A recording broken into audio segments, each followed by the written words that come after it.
Haleluya, Bwana asifiwe. Nashukuru Bwana ni kwa sababu ya neema. Ametupa neema kubwa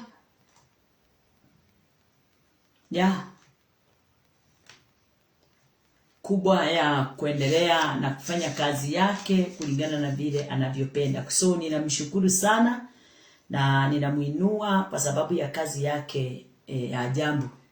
Na siku ya leo nataka tuweze, ni siku ya Tuesday tarehe I think 21, na ninajua ya kwamba kwa mambo yote Mungu wetu atatuongoza, Mungu wetu atayatimiza. Kwa maombi yote umeomba, yote yafaao itajibiwa, kwa sababu sio maombi yote inajibiwa. Maombi ni mengine na mengine inajibiwa. So ninashukuru Bwana sana kwa asubuhi ya leo kwa kutupa kibali hiki, tukienda kusikia kutokana na laana ilikwisha ama iko. Laana inafanya kazi ama haifanyi. Naweza sema laana iko. Yes. Lakini iko kwa wale hawajatambua wala kujua vile neno linavyosema. Iko kwa wale wote hawajajua kazi ya Kristo Yesu, ile kazi aliyoifanya katika msalaba.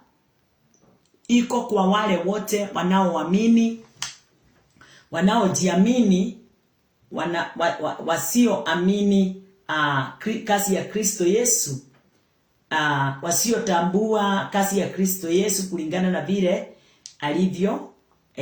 alivyofanya kutoka mwanzo. Laana kwa njia nyingine, laana hakuna. Kwa mtu yeyote ameamini katika Kristo, laana hakuna. Laana kwa mtu yeyote ameamini ndani ya Kristo Yesu, laana hakuna. Hakuna laana zile watu wanasema wazazi watakuachia kwa yeyote yule aliye ndani ya Kristo Yesu. Hakuna laana zile mababu na mababu walikuwa wanaachia watoto. Hakuna, hai exist. Kwa sababu gani? Kwa sababu kwa wale wote wameamini, Kristo Yesu aliweza kuwaondolea hiyo hali yote na akawafungua. Bwana wetu Yesu Kristo, tunakuinua na tunakutukuza. Umejaa nguvu na mamlaka. Wewe ndiye mwenye rehema na neema, na ushindi wote Bwana mkononi mwako. Asante Kristo, ni kwa sababu wewe ndiye, katika kitabu ya Ephesians 1, wewe ndiye ulipewa nguvu na mamlaka juu ya kanisa. Wewe ndiye kiongozi wa kanisa. Wewe ndiye ulizaliwa kabla ya kila kitu katika ulimwengu kuumbwa. Wewe ndiye ulitangulia. Na neno linatuambia kwamba wewe ndiye mzaliwa wa kwanza kwa mwanadamu, ndio uweze kuwa kiongozi juu yake. Tunakushukuru Bwana, tunakuinua kwa yote yale uliyoyatenda. Asante ni kwa sababu yule ametusamehea dhambi, yeye hana dhambi na hajawahi fanya dhambi. Alitusamehe dhambi kwa sababu yeye hakuweza kuwa nayo na hakuweza kuwa katika mastaka ya kuwa na dhambi. Wakati alipokuja, ulipomtuma ulimwenguni, alikuja akiwa righteous, na katika hiyo haki yake akaichukua dhambi ile, aliweza kuipeleka mahali pale ilipokuwa inapofaa kupelekwa, na ikaondoka katika ulimwengu kwa watu wote, wakaondokewa nayo. Laana yote akaibeba, akaipeleka, akaigomea msalabani, ndio kila mmoja wetu katika ulimwengu aweze kusamehewa dhambi na kufunguliwa kuwa huru. Jina lako Bwana litukuzwe, jina lako Bwana liinuliwe, jina lako Bwana lipewe sifa. Ni kwa upendo wako Bwana sisi tunatamaraki. Wewe Bwana Jehova Jire umetupa uongozi wote, vile ulivyo hivyo ndivyo tulivyo, vile utendayo hivyo ndivyo tutendayo. Na wewe Bwana Jehova Jire unawapenda watu wako, mfalme wa ajabu, kulingana na vile wewe upendavyo. Asanti Mfalme, kwa sababu kutangulia kwetu, kuja kwetu katika ulimwengu, wewe ndiye Bwana Jehova Jireh umetufanya. Umetufanya kuwa watoto wako, umetufanya kuwa watu wako, umetufanya kuwa, wewe umekuwa baba yetu, na kila wakati Bwana unatufanya tunaweza kuzungumzia haki iliyo itokao kwako, ni kwa sababu ya mapenzi na upendo ulio ndani yako. Pokea sifa Baba yangu kwa neema na kwa utukufu. Mimi ninakushukuru, mimi ninakuinua, mimi ninakutukuza. Watu hawa tuko nao katika medani wote na wale watakao ingia baadaye, ninawaombea amani, ninawaombea umoja, ninawaombea upendo, ninawaombea wokovu, ninawaombea imani iweze Bwana Jehova Jireh kuzidi na kuongezeka kupitia neno lako ndani yao Mfalme, katika jina lako Yesu Kristo. Wokovu wako Bwana uweze kutimia katika maisha yao kwa pendo na kwa nguvu zako Mfalme, na ni katika jina lako Yesu Kristo tumeomba na tumeamini. Amen. Amen. Amen. Kwa wakati huu tukinena kuhusu laana, tunaangalia ya kwamba laana iko ama haiko. Tukiangalia neno la Bwana, tutaweza kuangalia maandiko kutoka leo, tuendelee hivyo mpaka tuone kila mmoja wetu atakaye tusikiliza ataondoka katika hiyo nafasi ya kushida akisema ya kwamba ate nitamuita nitafanya ndio niweze kuondolewa. Wewe hauna laana, wewe hauna laana, laana ilikwisha. Hauna laana, itakwambia tena hauna laana. Na laana iliondolewa. Na iliondolewa wakati gani? Wakati ule Kristo Yesu aliposulubishwa msalabani. Na iliondoka kwa sababu yeye ndiye alikuja akiwa na uwezo wote, akiwa na nguvu zote za kuonyesha mapenzi ya Mungu. Neno linatuambia ya kwamba katika kitabu ya Hebrews Hebrews 1 ati Kristo Yesu yeye ndiye, wacha tusome kwa sababu wakati mwingine napendaga kusoma neno sana, sababu ninajiwanga neno ndio kweli. Hivyo ndivyo neno linatuambia katika kitabu ya John 17:17. Kristo neno ni ukweli, neno ndiye ukweli. Na katika kitabu ya, turudi pamoja katika kitabu ya Hebrews, katika kitabu ya Hebrews 1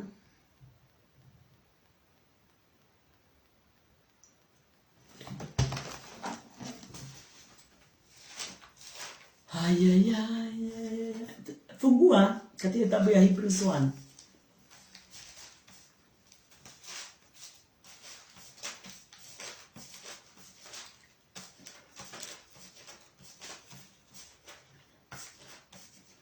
Haleluya.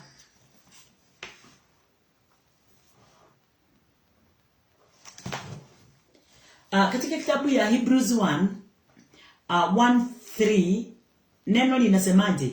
Who being the brightness of his glory and the express image of his person, and upholding all things by the word of his power, when he had by himself purged our sins, sat down on the right hand of the majesty on high.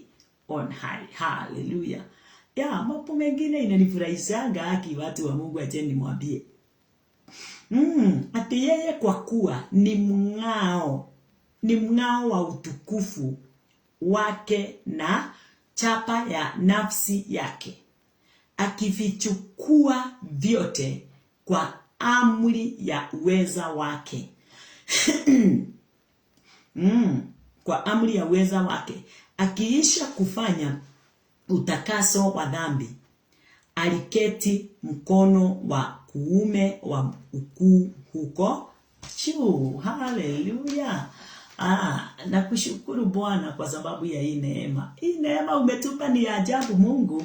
Pokea sifa mfalme. Ati Kikuyu inasema nakewe todo wa uria akengete neo nithanagia riri wa Ngai na niwe muhianire kuna wa uria Ngai atari. Niwe muhianire kuna wa uria Ngai atari. Waigua, Christ alikuja kuonyesha vile Mungu alivyo. Hiyo ni kitu unafaa kujua. Hiyo ni kitu unafaa kujua. Na hata kupigana sana ndio uweze kukijua. Na njia gani? Yesu kulingana na neno, Kristo amekuja kuonyeshana vile Mungu alivyo. Kristo amekuja yeye ndiye mfano kamili. Kwa hivyo vile Mungu aongeanga, hivyo ndivyo Kristo aongea. Vile Mungu afanyanga, hivyo ndivyo Kristo afanya.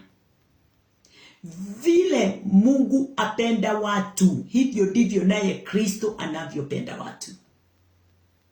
Vile Mungu alitamani kuwatoa watu katika dhambi zao, hivyo ndivyo Kristo aliamua kujitoa aje atufie, kuonyesha upendo, kuonyesha umoja, kuonyesha huruma, fadhili za Bwana vile zilivyo katika moyo wake. Nashukuru Bwana. Mimi sikuwa ninajua Yesu ni wa ajabu hivi. Sikuwa ninajua. Nilikuwa ninajua Yesu, nafikiria Yesu ni mwenyewe, yani amesimama mwenyewe. Kumbe Yesu hajasimama mwenyewe. Yesu amesimama katika uwezo wa mwingine. Yesu amekuja ndio aonyeshane yeye yule aliyemzaa, aliyemuumba, aliyemtuma, aliyemfanya aje ulimwenguni kwa sababu ya kuupenda ulimwengu sana.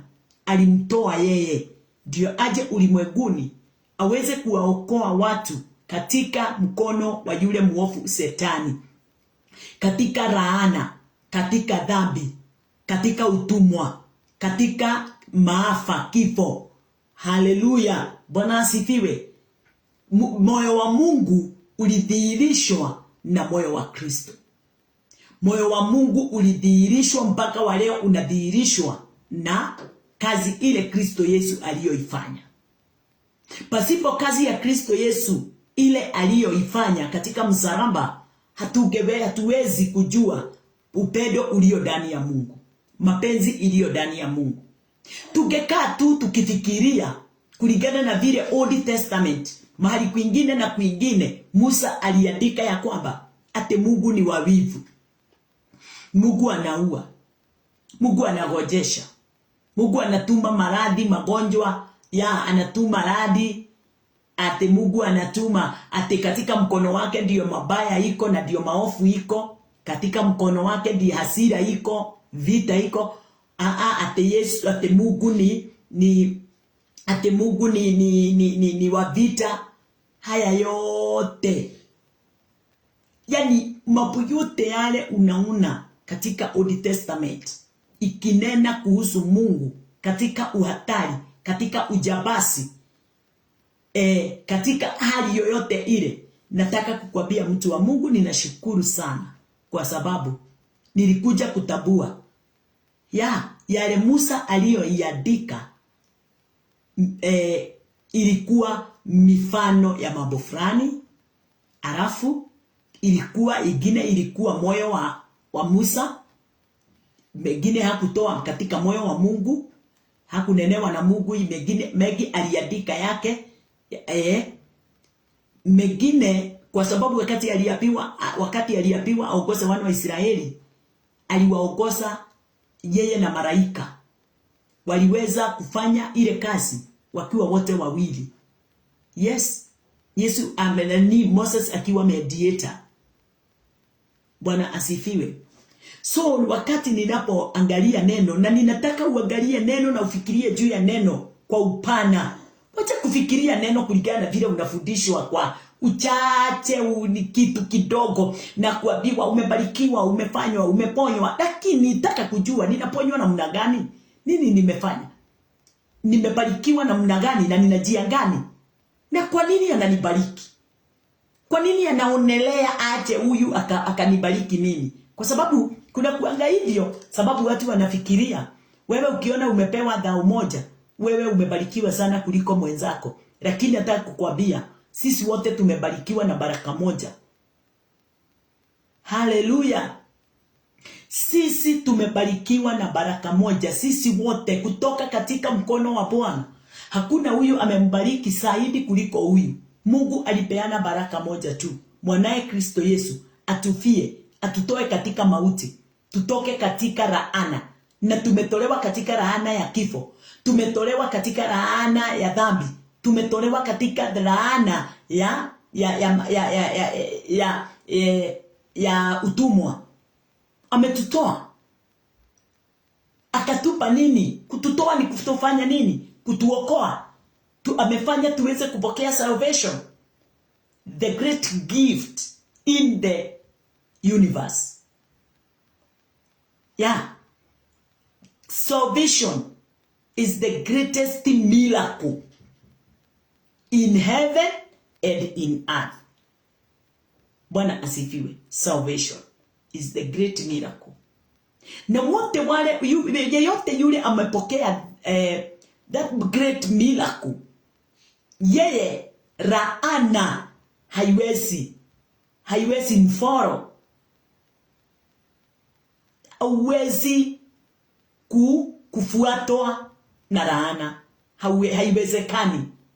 Wewe umeokolewa katika kazi Kristo Yesu ya msalaba, kufa, kusikwa na kufufuka.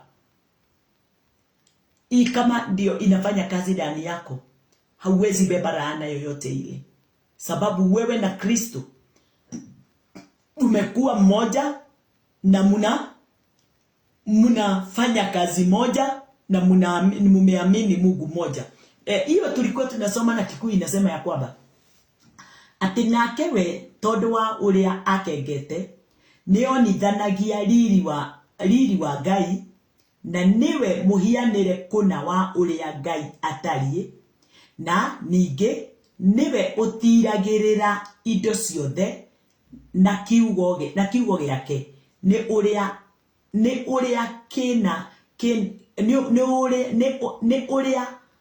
kina uhoti. Kiugo kia Ngai wagitikia igetioi kirumi niki, hakijui laana ni nini. Neno la Bwana wakati tunapoliamini kumpitia Kristo, halijui laana ni nini, halijui kansa ni nini, haijui dhambi ni nini, haijui kifo ni nini. Haijui. Neno haijui. Ina uwezo wote kupitia Christ. Ina nguvu zote kupitia Christ. Ina uponyaji wote katika Christ. Ina kuondoa laana kwa uwezo wote, hata iwe ni ya namna gani, ndani ya Kristo. Yeye ndiye amepewa. Yeye ni chapa kamili na mng'ao wa vile Mungu alivyo. Bwana asifiwe. Haleluya. Fadhili, huruma, upendo, umoja, amani, nguvu, mamlaka, msamaha, zote zimo ndani ya Mungu Baba. Naye Yesu wakati alipokuja ulimwenguni, alikuja kureveal vile Mungu alivyo. Kwa hivyo kama Yesu hajawahi ua, Mungu hajawahi ua. Kama Yesu hakuomba watu waweze kugojenga ama wakufe ama wapatwe na masida na mateso, Mungu Baba, yeye aliye mng'ao, yeye aliye, yani yeye anayetoa sura ya Mungu vile alivyo, Mungu hajawahi fanya kitendo kama hicho. Bwana asifiwe. Kile kiko ndani ya Baba ni upendo wa ajabu, wa kupenda wewe uweze kukamilika, kusimama, kuwa na uwezo, na kuwa na mamlaka, kuponywa na kuondoka katika hali yoyote ile iletao laana katika maisha yako. Bwana asifiwe. Nikiangalia katika kitabu ya Colossians 1, kwanza nataka kwanza Colossians 1. Ingia pamoja nami katika kitabu ya Wakolosai 1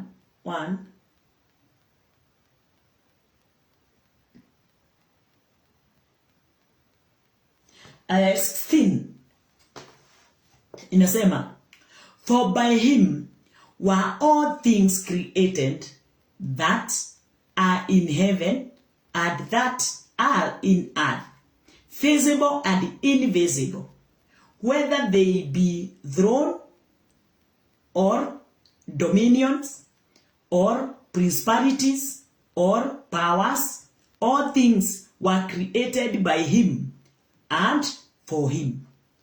Kwa kuwa katika yeye vitu vyote viliumbwa, vilivyo mbinguni na vilivyo juu ya nchi, vinavyoonekana na visivyoonekana, ikiwa ni vitu vya enzi au usultani au enzi au mamlaka. Vitu vyote viliumbwa kwa njia yake na kwa ajili yake.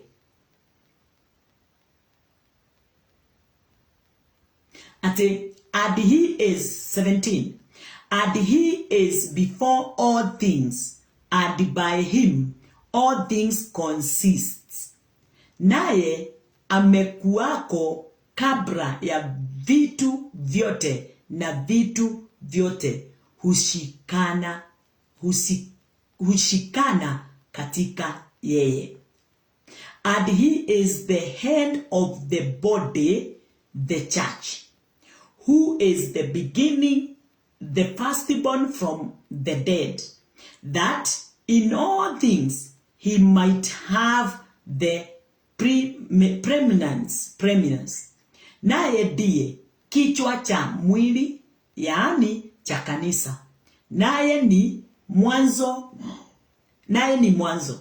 ni mzaliwa wa kwanza katika wafu, ili kwamba awe mtangulizi katika yeye. Hallelujah, my dears. Bwana asifiwe. Kulingana na neno hili la Bwana. Katika mstari wa 19 inasema, for it pleased the Father that in him should all fullness dwell. Ati kwa kuwa katika yeye ilipendeza utimilifu wote ukae. Hallelujah. And having made peace through the blood of his cross. Umesikia mahali popote ulipo? And having made peace through the blood of his cross, by him to reconcile all things unto himself.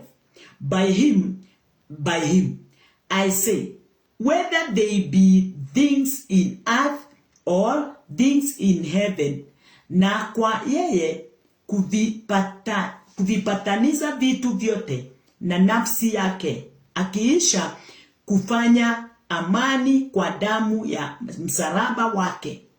Kwa yeye ikiwa ni vitu vilivyo juu ya nchi au vilivyo mbinguni. Bwana asifiwe.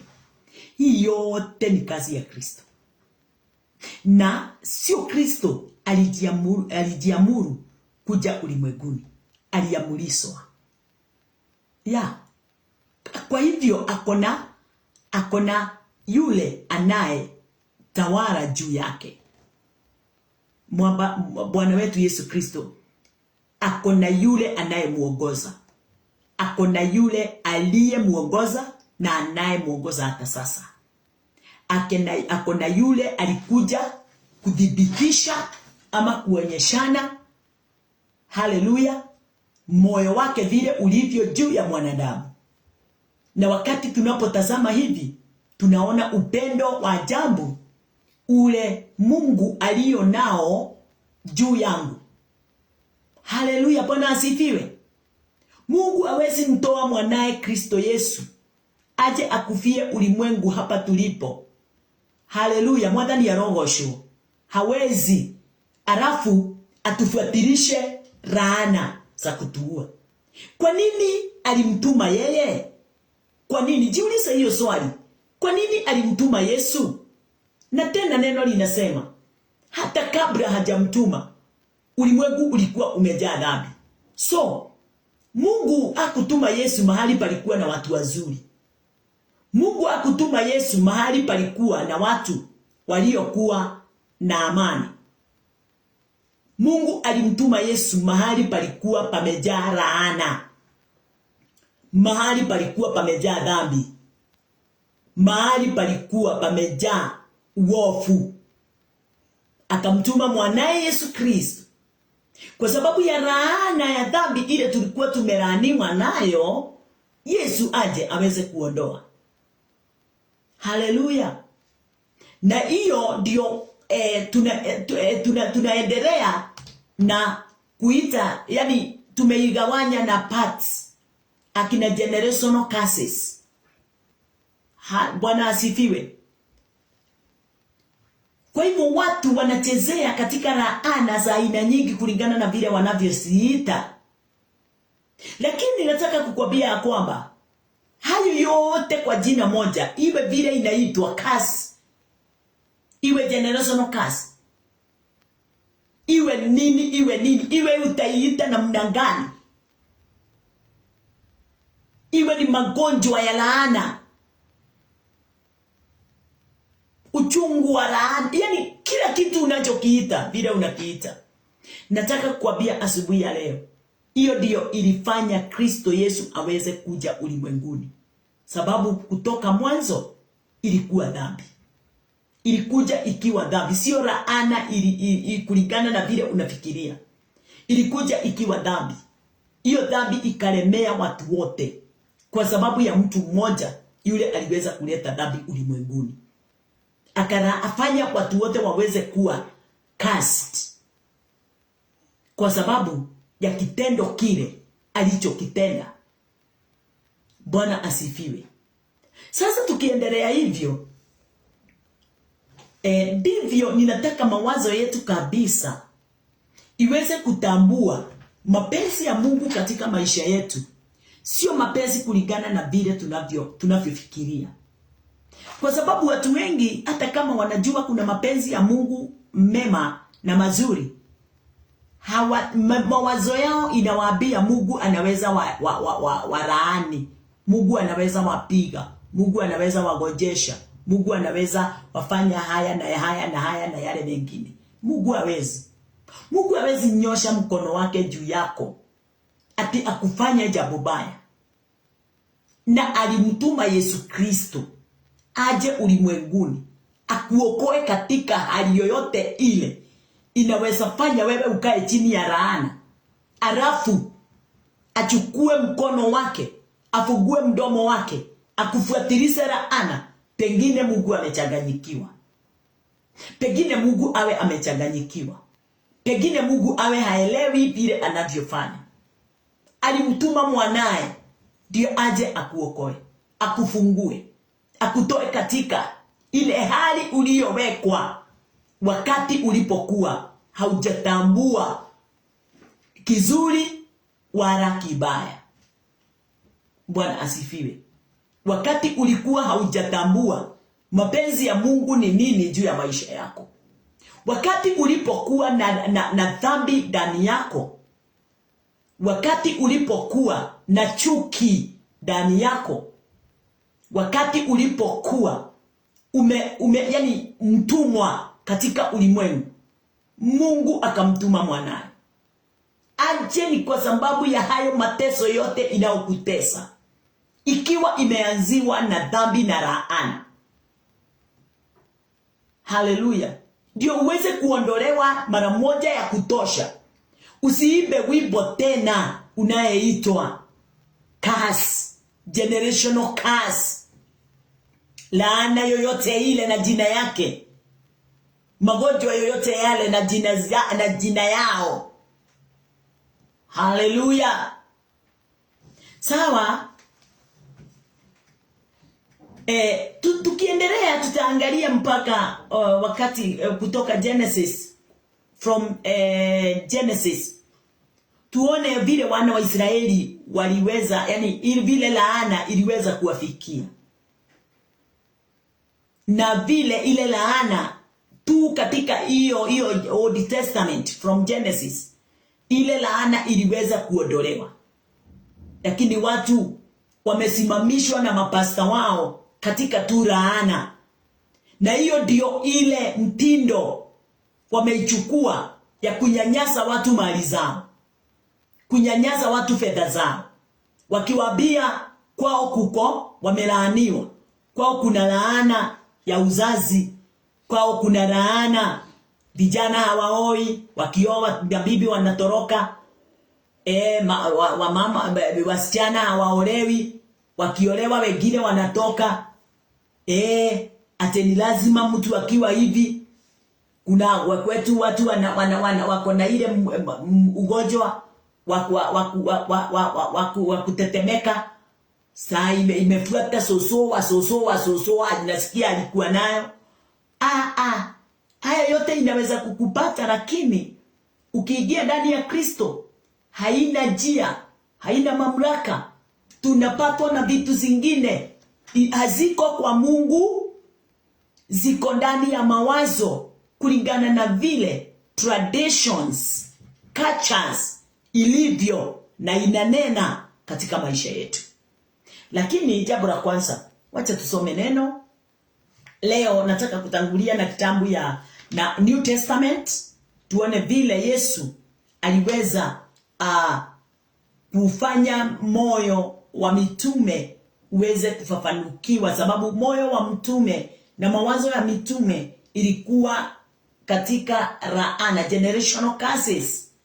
Ilikuwa inadhani juu ya generational curses, lakini Mungu Yesu Kristo mwenye kutambua mawazo ya mwanadamu, mwenye kutambua watu wamekosheshwa na traditions, cultures, their thinking capacity iko chini sana. Hawatambui kwa sababu hawasomi neno. Wanasimama wanaangalia mambo hali katika vile wanavyoviona, na wanaitafsiri kulingana na vile wanavyoviona. Na hivyo ndivyo mitume walitafsiri katika kitabu ya John 9. Tusome pamoja. Katika kitabu ya John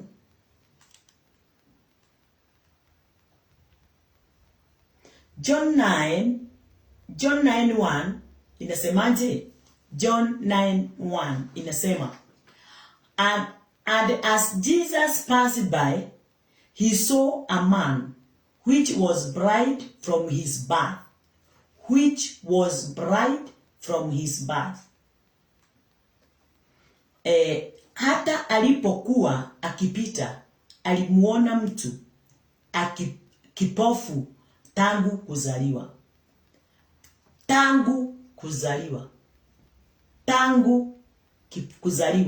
mtu kipofu. And his disciples asked him, saying, Master, who did sin, this man or his parents, that he was born blind? Hallelujah. Mesiri maito makumana atia. Makuni mahana woguo. Niwezi wakati ulikuwa nyumbani, ukiona familia imefuatanisha jambo fulani, ulikuwa unasema ni nini? Wacha tuone.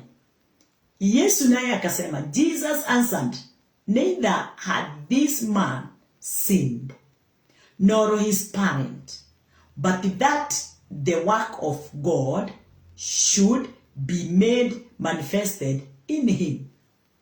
Ate Yesu akajibu, huyu hakutenda dhambi, wala wazazi wake, bali kazi za Mungu sidhihirishwe ndani yake.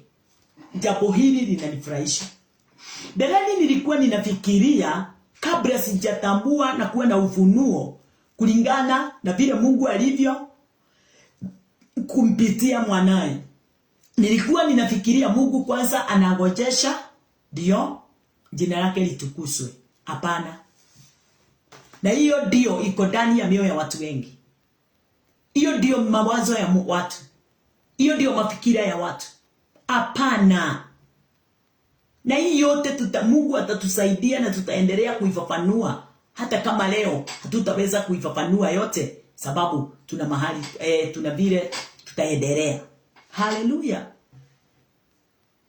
Ati wakati katika ulimwengu watu walipokea dhambi, hali ziligeuka katika ulimwengu. Wanyama waliokuwa hawangemuua mwanadamu wakaanza kumuua. Mito ilikuwa haingeweza kubeba watu waue, ama maji mengi iweze kumaliza watu, ikaanza kumaliza. Hali zikainuka na zikageuka mwanadamu, ikawa sasa mwanadamu, mtoto anaweza kufia kwa tumbo ya mama yake. Mtoto anaweza toka ndani ya tumbo ya mama ikiwa kiwete, akiwa kiwete, akiwa kiziwi, akiwa blind, akiwa hana mikono, hana viungo zingine, anaweza toka akiwa hata hana kichwa. Ni kitu kilikuwa tu kinakuwa ndani ya tumbo. Haya yote haihusiani na Mungu. Haya yote haitokani na Mungu. Na haya yote naweza sema mengine haitokani hata na Shetani. Kwa nini nimesema hivyo? Mengine ni mwanadamu anasababisha. Sababu ya mambo mengi ni mwanadamu. Lakini ujue ya kwamba wakati umekosa kutambua mapenzi ya Mungu, unatambua mapenzi ya ibilisi. Wakati umetambua mapenzi ya Mungu, umetoka kwa ibilisi. Wakati uko kwa ibilisi, uko kwa Mungu. Sababu hiyo bili ni lazima iwe. Jambo moja ninajua ni ya kwamba wakati niko ndani ya Mungu, Mungu ataniongoza katika majani mabichi. Mungu atanilaza katika maji matulivu. Mungu ataniongoza katika neno lake. Mungu atafanya nuru yake ikaweze kung'aa katika maisha yangu. Haleluya. Kulingana na vile yeye apendavyo. Atafanya mimba niyo nayo iweze kuwa katika usalama. Na sio tu kwa kiroho. Hebu nisikiliza hapa. Sio tu kwa kiroho. Sio tu kwa maombi. Sio tu kwa kusoma neno. Lakini neno litanipa hekima. Ya kwamba litafanya niweze kufunguka macho na niweze kuelewa. Mambo mengine haiwezi fanyika katika maisha yangu kama sijaguzana na mambo iliyo ulimwenguni. Kama nini? Daktari mahali alipo, ako hapo ni kwa ajili ya mambo yale umeomba, lakini itatiwa saa ingine nguvu na dawa, shindano, mambo kama haya. Bwana asifiwe. Sababu naye daktari achukue nafasi. Mungu ndiye alikuwa daktari wa kwanza kumtibu, kumoperate mwanadamu. Kwa hivyo Mungu wakati kama huo alioperate kama doctor. Akamfanya operation na kamtoa mwanamke ndani yake. Yule alikuwa ameumbwa pamoja na yeye. Mwanamke aliumbwa ndani ya Adam. Alitolewa ndani ya Adam. aliubanishwa pamoja na Adam. Adam akafanywa operation na Eve akatolewa ndani akiwa mzima, akiwa anafanana na yule mtu wa kwanza Adam alikuwa ameumbwa. Bwana asifiwe. Sasa hapa Adam alikuwa ameumbwa na nini? Na udongo wa ardhi. So hata Eve ameumbwa na nini? Na udongo wa ardhi. Sababu ni figa ya Adam. Ametolewa ndani ya Adam. Na Adam ni mchanga. Sawa sawa. Sasa wacha tutoke huko. Wakati ule tuko katika ulimwengu huu, kuna mambo haiwezekani tuachane nayo, tupende tusipende, kama mambo ya kazi ya daktari. Daktari ako na kazi kubwa sana katika maisha yako. Daktari ndiye anakupatia dawa zile zitaweka calcium katika mifupa yako kwa ajili ya kufanya yule mtoto aliye ndani yako aweze kuwa na mifupa iliyo na uwezo na nguvu. Ukikosa kukunywa na uweze kuwa hauna calcium, yule mtoto atatoka ndani ya tumbo yako akiwa hana nguvu. Umeomba naye Mungu amekupa njia ya msaada. Daktari na Mungu wanaandamana vyema sana katika maisha yetu hapa ulimwenguni. Na ndio unaona hakuna mtu anafaa kutokuwa katika anaangaliwa mwili wake saa yote. Mwili unahitaji madawa itokanao katika ardhi kutokana na ule mchanga uliotuumba. Na kila dawa inatoka katika mimea. Haleluya. Kuna kidonda hauwezi pona kama haujafanywa dressing na dawa. Yes. Mtoto kukua ndani ya tumbo anahitaji vitu zingine, supplements. Haleluya, Bwana asifiwe. Mimi sisemi maombi haina nguvu, lakini hata kupokea fedha, kutajirika, hauwezi tajirika ukiwa kwa kitanda. Kuna vile unaomba Mungu, Mungu nisaidie niweze kufanya hivi na hivi na niweze kupata fedha. Na wewe unaamka kwa kitanda, unaenda unatafuta kazi, unafanya kazi, unapata pesa ya kufanya kile uliokuwa unachokihitaji. Biguni na ulimwengu zapelekana pamoja, sasaidiana. Wakati tumeingia katika haki, wakati tunautafuta ufalme wa biguni na haki yake, yale mengine tunazidiziwa. Kuna ugonjwa unaweza ponywa mara moja haraka hata pasipo kwenda hospitalini, by faith, na ukute umeponywa. Kuna mengine ni lazima udungwe, ni lazima umeze dawa, ni lazima ufanye vitu zingine kama TIS ndio, ama ufanywe therapy ndio ule mfupa uweze kukaa vyema. Hale, Bwana asifiwe.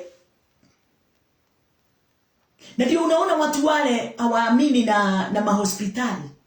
Watu wengi wanaua mpaka watoto wao. Ati kazi ni kuwaombea tu. Ukiona umeomba mara ya kwanza, umeomba mara ya pili na mara ya tatu na ugonjwa hauondoki, jua uko na njia nyingine ya kwenda. Sasa iangaliwe, ijulikane ni viini gani hizi na zitaondolewa namna gani. Bwana asifiwe. Ndio tuache kuita mambo yenye ni ya kuondolewa laana, generational curses. Sio generational curses, sio laana. Ni vile unavyokaa. Mambo mengine ni vile tunavyoamini, ni lifestyle. inafanya tuweze kuona kama kuna generational curses. Na ndio unaona watu wengi wamejaribu kutafuta watumishi wa Mungu wa kwenda kutoa hiyo kazi katika maisha ya familia, lakini haiondoki. Wanaobewa, hata kuna vitu zinatolewa shambani, kuna mambo haya na haya inafanywa, lakini hakuna change. Wanaendelea tu kutoolewa na kuolewa kutoka. Ni kwa sababu moyo wake kama hauja amua.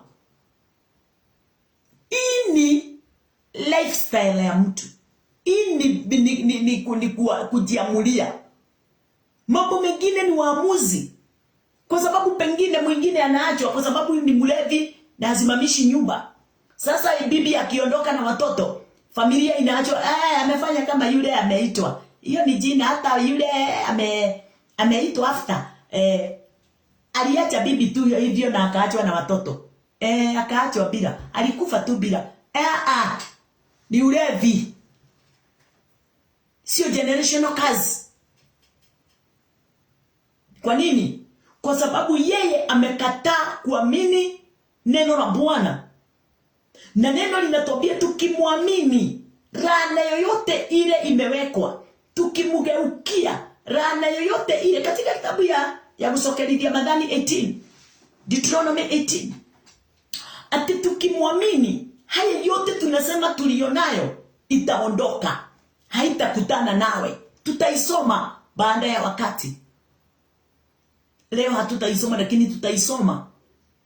Atendao wale watalaaniwa ni hawa. Wale watatimiza mapenzi ya Mungu. Wale watainamia miungu mingine. Wale watafanya hii na hivi. Wale wataingia hivi na hivi. Wale watabarikiwa ni gani? Ni wale watafanya haya na haya. Ni wale watafanya haya na haya. Bwana asifiwe. Kuingia kwa Mungu ndio ufanye mapenzi yake. Ndio hali yoyote ile iliyo ulimwenguni isikaweze kukupata. Watu wengi wanaona ni vingumu sana. Wanajichagulia kukaa katika nafasi ya laana. Ilinenwa kabla hatujazaliwa, tumeikuta imeandikwa. Kwa hivyo ukifuata haya na haya, utakuwa katika usalama. Lakini ukifuata haya na haya, utakutana na hali hii na hii. Sasa watu wengi hawataki kufuata yale yataleta usalama. Wanataka tu kuingia katika yale yataleta hasara, ugomvi na mdharau na chuki na kukataliwa. Kifo kinaingia. Lakini si kwa sababu Mungu amemfanya. Ni kwa sababu amekataa kutii amri, kutii neno, kutii msemo wa neno. Bwana asifiwe. Haleluya. Sio ate ya kwamba ni laana umerushiwa. Ni kitu imeandaliwa vyema. Kesho tutaisoma. Ni kitu imeandaliwa vyema, umekataa kuitimiza. Ate ukipitia hii njia itakufikisha Mombasa. Na ukipitia hii itakupeleka Murang'a. Sasa wewe unataka kwenda Mombasa lakini unaendea ya Murang'a. Haleluya. Utaenda wapi? Utaenda Murang'a, ukifikiria mawazoni mwako unaenda Mombasa. Kwa hivyo ni lazima uweze kuwa katika nafasi ya kutambua na kuelewa. Hii direction itanipeleka huku. Hii nayo itanipeleka kule. Ukikosa kutimiza mapenzi ya Mungu namna hii, utajikuta katika magonjwa fulani, katika hali fulani, katika kukataliwa, katika ukitimiza haya na haya, utajikuta katika amani, katika furaha, katika uwezo. Ukikunywa hii dawa ukiwa na mimba, na saa ingine uwe hauna kazi ya ndani ya mifupa yako, mtoto wako atakuwa na afya, atatoka akiwa na haleluya. Itabuild mtoto ndani yako akiwa katika usawa. Ukikunywa hii dawa, haleluya, wakati meno yako inakuuma, hii meno itaweza kutulia. ile kitu inaisubua itaweza kuondoka.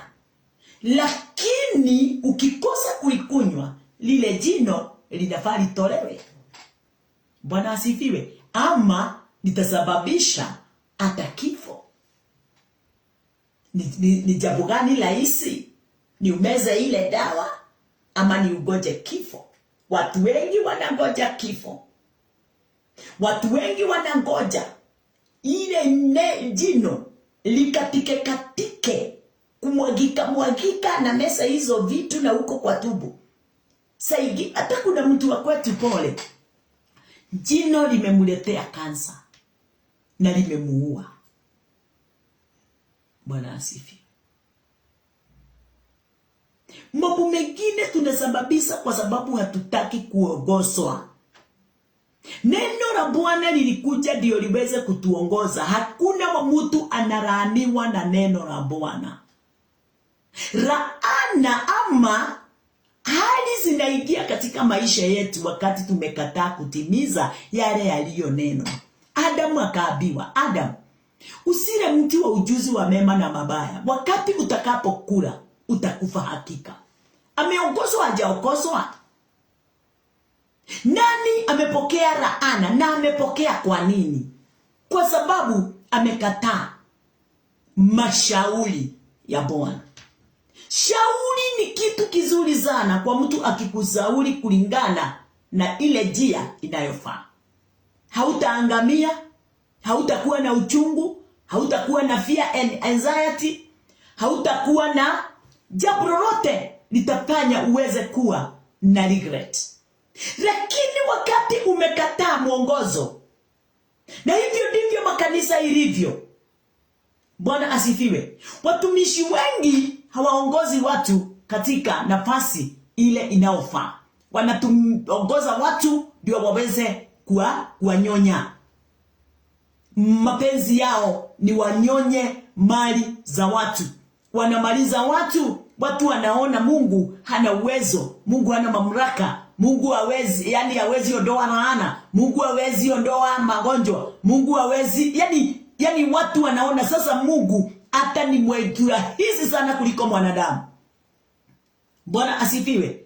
Watu wanaona Mungu ovyo, Mungu mwenye hana uwezo, sababu tuliongozwa na watumishi walio na tamaa kubwa sana, wakitaka kujaza maisha yao. Bwana asifiwe. Wale wanaotabiri mambo yale Mungu hajanena, wanatabiri kulingana na vile wanataka. Wanasongea watu wale wakubwa ndio waweze kupokea mali zao, waweze kujulikana. Lakini ya waongozi watu katika nafasi ya uungu ndio watu waweze kujua ya kwamba walifunguliwa miaka 2000 iliyopita. Wakati huo ndio laana iliweza kuondolewa. Tutaisoma tu tukiendelea. Leo ni kunena, ni introduction tu. Eti hatujalaaniwa na Mungu.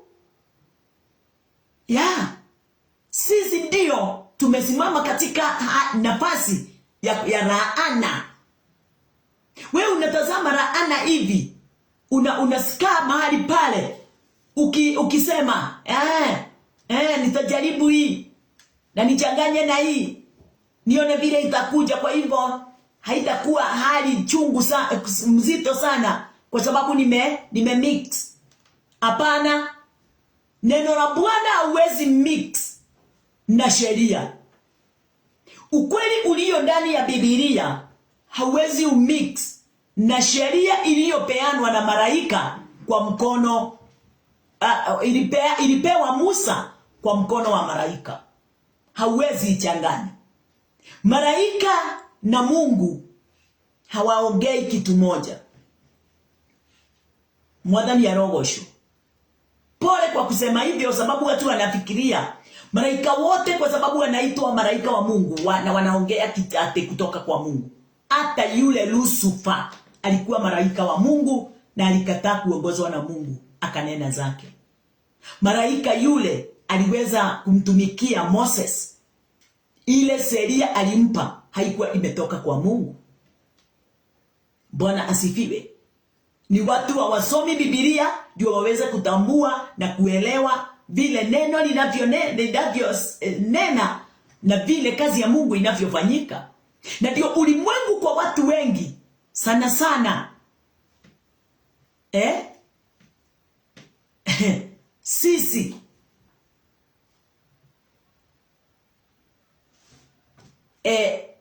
tuseme Kenya, Uganda, Tanzania, Nigeria, watu kama hao, I think East Africa,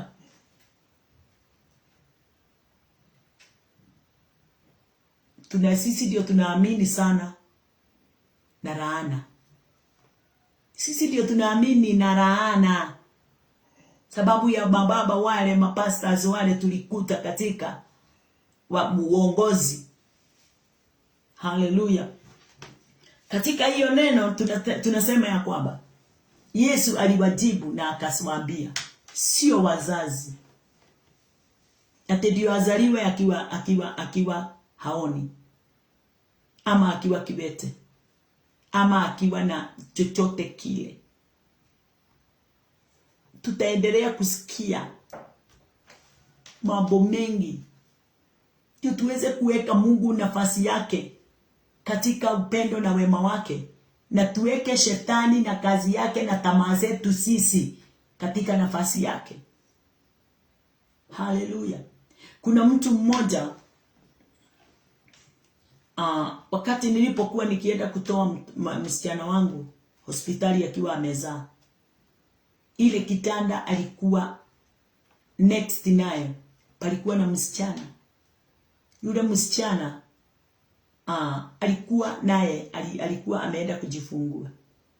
Lakini wacha nikuambie, yule mtoto alijifungua, alikuwa amemkata kichwa mara mbili na rongi na kuvaa rongi.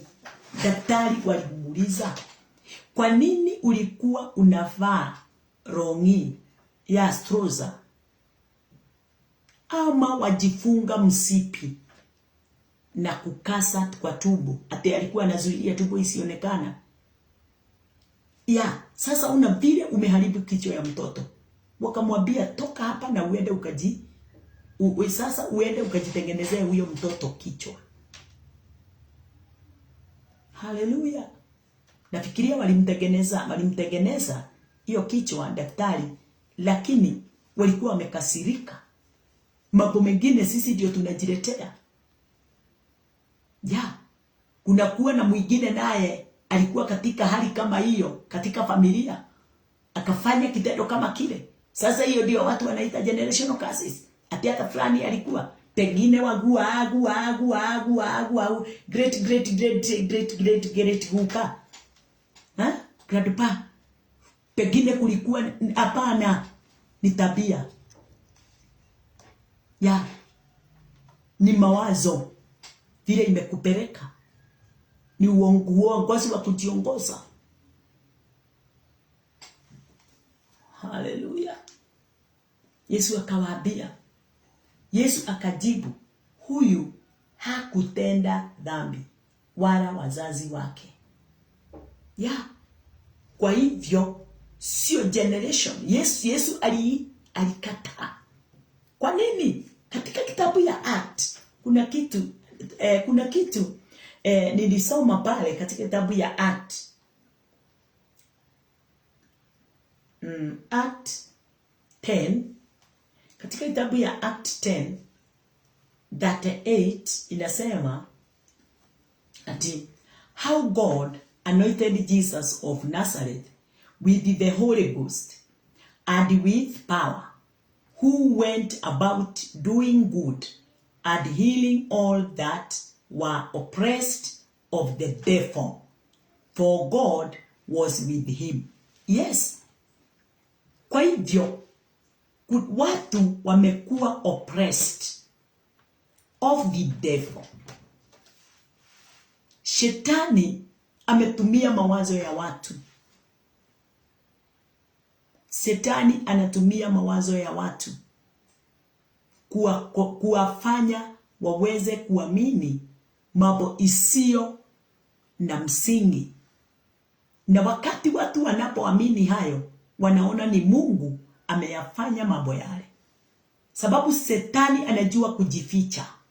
Na ndio unaona katika hiyo kitabu tumeisoma, katika kitabu ya John 9, mitume hata mawazo yao ilikuwa inasema ni nani? Ni wazazi. Lakini neno linatuambiaje? Sickness, wacha niseme hivi. Sickness is oppression of the devil. Diseases is oppression of the devil. Hallelujah. Bwana asifiwe. Kwa hivyo wakati tunajiona katika hali zingine, Shetani anakuanga amefanya kazi baya sana katika maisha ya mwanadamu. Bwana asifiwe. Hallelujah.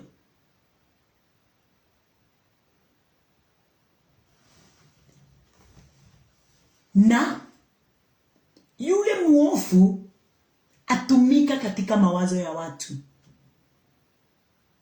Mungu naye atumika katika mawazo ya watu ama mioyo ya watu.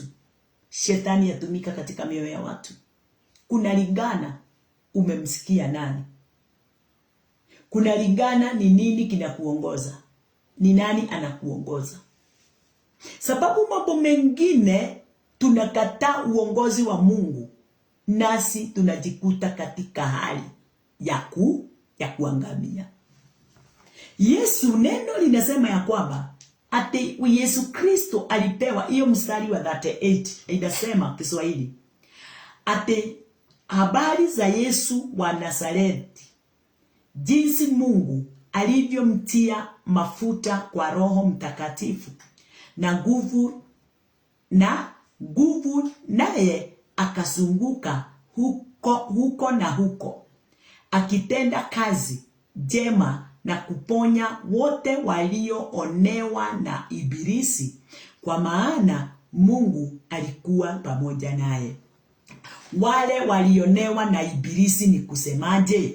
Wale wameonewa na Ibilisi ni kusemaje? Ni wale wote walikosa kutambua mapenzi ya Mungu na moyo wa Mungu, wakaweza kumpa Shetani nafasi ndani yake, ndani ya mawazo yao na mioyo yao awatawalie. Sababu ni gani? Wamekataa neno. Hawataki mafundisho. Wanataka tu kuambiwa mumebarikiwa. Miujiza na maishara. Sisemi miujiza na maishara ni baya, sababu nasipenda hata saa hii. Nataka niweze kumove nazo. Ni nzuri sana. But kabla ya kufanya haya yote, Yesu alikuwa anahubiri, anawahubiria. Si sasa hivi hata kabla ya kufungua huyu mtu, kwanza waliongea na mitume. Aliwafundisha, akanena, mgonjwa akisikia, wazazi wakisikia, wakaelewa. Sababu wao wote walikuwa wanafikiria ni laana. Lakini Yesu akaondoa, kwa sababu alikuwa anajua kazi yake ni gani. Kazi yake ilikuwa ya kuondoa laana yoyote ile ilikuwa ndani ya mawazo na mioyo ya watu. Alikuwa anajua yeye ndiye mwisho wa kitu kinaitwa curses, generational curses. Na hizo ni nini? Ni kitu tunayoita sin. Hallelujah. Mtu yeyote yule ameamini dhambi zote zimeondolewa katika maisha yake, past, present and future, huyo mtu hana laana yoyote ile inaweza mpata. Sababu hiyo kazi ilifanywa na Kristo Yesu. Aliondoa laana ile ilikuwa, aliondoa dhambi ile iliyokuwa, ile iko na ile itakuwa. Lakini watu wanaamini na kile kilikuwa. Hiyo haina msaada. Ilikuwa tayari imeshaleta madhara. Yesu alideal na kile kinao kuletea madhara sasa, na kile kitakao kuletea madhara. Zote akaziunganiza zote tatu, akazipeleka katika msalaba. Ndiye mwanadamu asiwe tena katika nafasi ya kujiita mwenye dhambi, ya kujiita mlaaniwa. Aweze kuamini na kutambua ya kwamba yu ndani ya Kristo na Kristo yu ndani yake, na wote wamefanyika kuwa mmoja. Bwana asifiwe. Yesu alizunguka katika ulimwengu akitenda mambo mema. Bwana asifiwe. Mambo mema haya ni gani? Ya watu wale walikuwa wamekomeshwa, wamekuwa oppressed. Bwana ni arogosho. Watu wale wote walikuwa oppressed by the devil. Yesu kazi yake ilikuwa ya kuwafungua na kuwaondolea hiyo laana, ndio waweze kutembea pasipo laana yoyote. Haleluya. Na ndio tulisoma pale mwanzo tukaona ya kwamba Yesu ni mfano. Tabia ya Yesu ni tabia ya Mungu. Kazi ya Yesu ni kazi ya Mungu. Yeye ni mfano wa vile Mungu alivyo kamili. Hatuongei juu ya physically. Yesu na Mungu ni spiritual. Ni roho. Wanafanana. Wafanya kazi pamoja. Upendo ulio ndani ya hiyo roho ni upendo wa ajabu kwa mwanadamu. Bwana asifiwe. Wakati nitaondoka katika umwili unaonena, umekaa chini, umwili unaonekana, nitafanana pamoja nao. Nitakaa kama pamoja nao, kama vile wanakaa. Nitakuwa mung'ao kama vile walivyo mung'ao. Kama kwa sasa hivi nimefanywa kuwa vile walivyo mung'ao, sababu mahali Kristo alipo, hapo ndipo niko. Yale anayofanya, hayo ndio ninafanya. Bwana asifiwe. Kulingana na neno la Bwana. Kama si neno, singeamini vile Yesu alivyo ndivyo nilivyo. Singeamini vile aliniondolea dhambi. Singeamini imeondolewa. Lakini kwa sababu ya neno, ninaamini hiyo kazi yote aliyoifanya. Yeye aliyekuja akauvaa mwili wa mwanadamu, na neno linasema alikuwako tangu mwanzo. Alikuwako, yeye ndiye alitangulia. Sio saa hii amekuja, sio wakati huo tunasema wa miaka 2000 alikuja. Neno katika Revelation linasema ya kwamba alichinjwa kabla ya msingi wa ulimwengu kuwekwa. Alichinjwa kabla ya msingi wa ulimwengu kuwekwa. Lakini mawazo ya watu kila wakati inafaa kuoshwa. Hiyo kitu unaita laana iliondolewa kabla ya msingi wa ulimwengu kuwekwa. Uponyaji wa maisha yako, mawazo yako, moyo wako, akili zako zote ziliponywa kabla ya msingi wa ulimwengu kuwekwa. Yesu akasimama katika mwanya wa uongozi wa kanisa. Kanisa linafaa liongozwe na neno la Bwana. Ndio wale wote waaminio, generational curses, waweze kufunguliwa na kuoshwa akili zao. Haleluya. Kuondolewa hizo pingamizi zote zinazosimama kuwapinga katika maisha yao ya rohoni, katika kumwamini Kristo. Waweze kumuona kwa njia ingine tofauti kuliko yale waliofundishwa hapo mbeleni. Watu wakionyeshwa kupendwa na Mungu ni kuwa na mali na kuwa na utajiri. Kupendwa na Mungu ni kuwa na magonjwa na kuponywa. Hapana, haya yote alipeana tu hivyo freely. Na japo ananishangaza nalo, aliyafanya kwa watu wasiookoka. Mpaka wa leo hata mtu akiwa hajaamini, yani hajaokoka, naamini ugonjwa umeondoka, anaponywa tu. Healing. Yes, miracles. inafanywa na watu hawajaokoka. Kwa hivyo sio watu tu wale na yule ameokoka ndani ya Kristo anaweza fanya mambo ya ajabu namna gani? Haleluya. Kama wasiookoka wanafanya miujiza na maishara. Kama wasiookoka wanaponya wakiamini. Na mtu aliye ndani ya Kristo, na mtu ameamini kazi ya neno la Bwana kulingana na vile lilivyo, huyo mtu anaweza fanya maajabu. Anaweza fanya mambo ya ajabu, mambo makubwa, mambo isiyo na mwisho, umilele. Unapata upenyo, umepata nafasi katika maisha ya watu wengi. Haleluya, Bwana asifiwe. Na ni kwa njia moja kulitafsiri neno la Bwana katika ufunuo wa kazi ile Kristo Yesu aliyoifanya. Bwana asifiwe. From Genesis to Revelation, neno linahitaji ufunuo.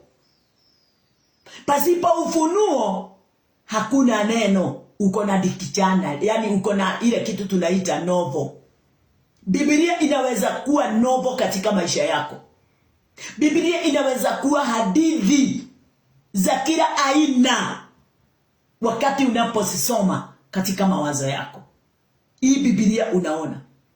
But kwa wale wenye hekima ni wale wanajua haya yote yameandikwa ndani ya maandiko, yamefichwa kutoka Genesis to Malachi, yamefichwa.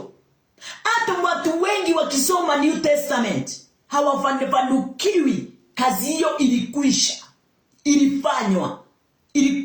Yesu alisimama katika mwanya na akafanya mambo yote kuwa katika usalama. Haleluya. Hapa tuko tu katika kazi. Ndio uweze kujua, unafaa kulisoma neno ndio uweze kuelewa chanzo cha hali yoyote katika ulimwengu, chanzo chake na mwisho wake. Haleluya. Kama mambo yale yalianza yakiwa uchungu, kama yamemalizika yakiwa uchungu, mimi najua yalianza ikiwa teso hali, lakini imemalizia ikiwa furaha. Bwana asifiwe. Haleluya. Mungu hakukubali chanzo chote cha ubaya kiweze kumalizia cha uzuri kiweze kumalizia na ubaya.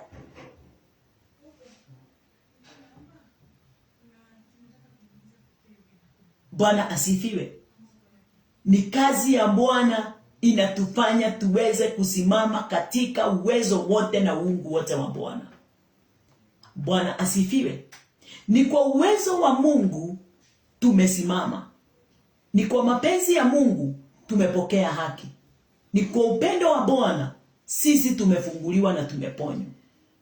Kwa hivyo, kwa utakatifu ule ulio ndani yako, katika kuliamini neno la Bwana, hapo ndipo wewe umefika kusimama katika nafasi ya wokovu ule uletao amani kutoka mwanzo mpaka mwisho, kwa sababu ya kuamini Yesu alimaliza kazi yote.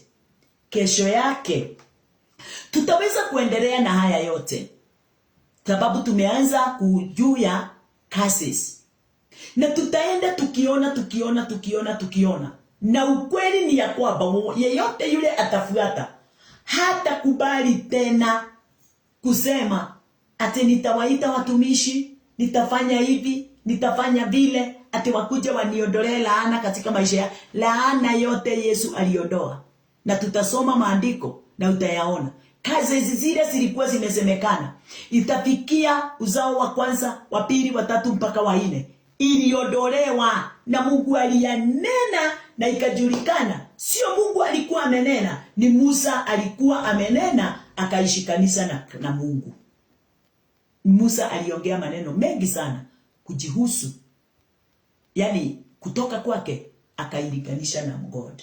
Wacheni tuombe pamoja, kwa sababu Mungu ametupa kibali kile siku ya leo mpaka hapo kesho nayo tutaendelea. Wacha tuombe. Bwana wetu Yesu Kristo, tunakuinua na tunakutukuza. Pokea sifa na utukufu. Amani i pamoja nasi na upendo wa Bwana upamoja nasi. Asante kwa sababu ya haki ile Bwana ameonyeshana katika wingi wa utukufu na katika wingi wa uwezo. Ule ulitokana na Kristo Yesu. Nguvu zote na mamlaka yote Yesu alipewa, ametupa sisi na tukaweza kuipokea. Kwa amani sana na kwa wingi wa utukufu, sisi tumefunguliwa. Asante Yesu Bwana wa Mungu. Wewe ulionelea ni vyema laana yote ile tulikuwa tumelaaniwa nayo iweze kuondoka. Laana ya dhambi, laana ile generational curses na mambo mengine yalikuwa machafu tulikuwa tunafikiria yatenda kazi. Asante Mungu wangu, ni kwa sababu kwa uwezo wako wote sisi tumeitwa watoto wako, kwa wewe kutubadilisha na kutufanya kuwa chombo kile uliweza wewe kukiumba, tukaitwa viumbe vipya katika mapenzi yako Baba wetu. Ninakuitukuza siku ya kesho. Tutaendelea na haya yote ni kwa sababu Mungu umetupa kibali kile ndio tuweze kuyanena katika utukufu wote. Na ni katika jina lako Yesu Kristo tumeomba na tumeamini. Amen. Amen. Amen. Hallelujah. Wewe hauna laana, lakini tutaendelea na kusikia hatuna laana namna gani, na neno imeandika. Tutaona vile iliingia na vile ilivyotoka. Asanteni and bye bye.